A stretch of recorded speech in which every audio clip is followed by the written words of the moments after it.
Bonjour, nous avons vu dans les vidéos précédentes, dans la charge et la décharge d'un condensateur, que pendant un moment, un certain courant apparaissait dans le circuit.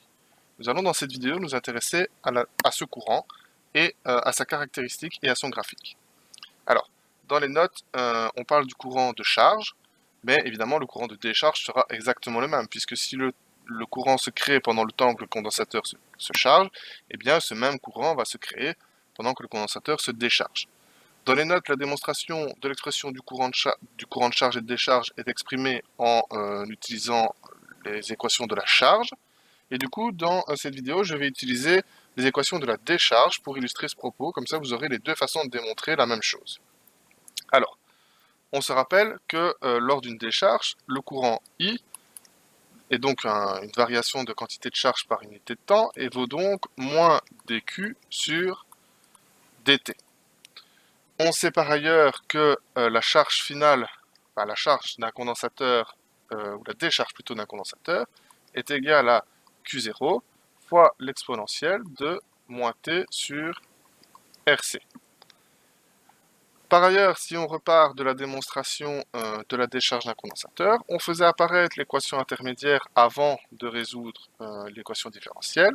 Moins dt sur RC est égal à dQ sur Q.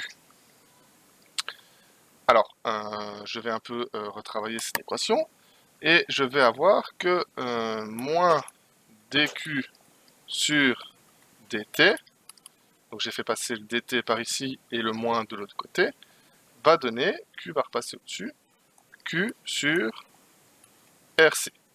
Alors ça, on voit que c'est le courant I, et donc je vais avoir ici I, qui est égal à, alors q, on a sa valeur ici, c'est-à-dire q0 sur rc, multiplié par l'exponentielle de moins t sur rc. Alors on voit ici le quotient Q0 sur C. Si on travaille toujours dans le même circuit avec la même quantité de charge, la même capacité et le même générateur de tension, on sait qu'une tension c'est égal à Q sur C et que dans notre cas ici, particulier, Q0 sur C, ça va donner zeta. Si jamais vous avez un doute, je vous invite à retourner voir dans les vidéos précédentes ce que valait zeta. Et donc, je vais pouvoir écrire que l'expression finale du courant I, que ce soit à la charge ou à la décharge, c'est égal à zeta sur R multiplié par l'exponentielle de moins t sur RC. J'ai oublié le C dans la ligne d'avant. Hop. Voilà. Alors, on va faire un petit exemple et essayer de tracer ça sur un graphique. Si on prend toujours les mêmes valeurs que ce qu'on avait pris, donc c'est-à-dire R qui valait 30 kOhm, C qui valait 0,2 microfarad, on sait que taux qui est égal à RC valait 6 millisecondes, c'est-à-dire 0,006 secondes. Si on prend un zeta, donc une tension d'alimentation de 12 volts par exemple, eh bien je peux m'amuser à écrire cette équation sous forme numérique. Je vais donc avoir I qui est égal à 12 sur 30 fois 10 exposant 3 multiplié par l'exponentielle de moins t sur 0,006.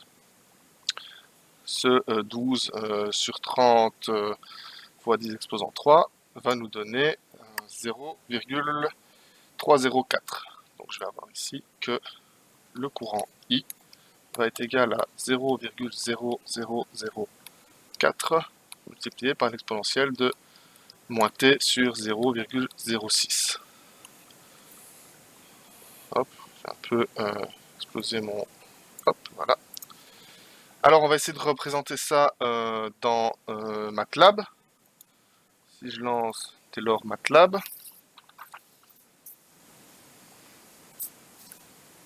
alors vous n'avez pas encore appris à utiliser MATLAB, mais vous le ferez en troisième si je ne m'abuse. En gros, MATLAB c'est une giga calculette qui fait un peu tout. MATLAB c'est Matrice Laboratory. Donc à la base c'était fait pour faire des matrices, mais maintenant c'est utilisé comme super calculette. Donc je vais créer une variable V1 qui sera l'équivalent de notre temps, que je vais faire varier de 0 avec un pas de 0.01 jusqu'à une valeur 1. Alors je le sais parce que le courant va descendre très très vite, donc ça ne sert à rien d'avoir une plage de fonctionnement énorme. Et ensuite une variable V2 qui sera ici mon courant, et qui valait, si on retourne sur la page ici, 0,004 et l'exponentielle, hop, donc on va l'écrire comme ça, hein, 0.0004 multiplié par l'exponentielle de moins, alors ici c'est V1, ma variable du temps, divisé par 0.06, comme ceci. Hop, je vais faire un plot de V1 et de V2. Donc plot, c'est la commande pour lui demander de tracer un graphique. Et il me trace ici mon graphique. Le voici, le voilà, il est magnifique. Je vais l'agrandir un peu pour qu'on voit bien, mais en gros, on se rend bien compte que on a une valeur du courant qui va être très importante au début, forcément, mais qui va descendre de manière exponentielle, même plus qu'exponentielle, puisqu'on voit qu'après un quart de... ouais, enfin, 20-25 millisecondes à peu près, le courant est quasi nul, hein, et à moins de 0,5 secondes, le courant est annulé et disparaît complètement. Donc ce petit graphique pour illustrer finalement le propos que le courant dans un condensateur, enfin dans un circuit avec condensateur, que ce soit la charge ou la décharge, peut être très important si jamais la résistance est trop faible. Donc on risque des grosses valeurs, des gros pics de courant, mais que ce courant tend vers zéro à une vitesse absolument hallucinante. Voilà, j'espère que cela est clair et je vous remercie pour votre écoute.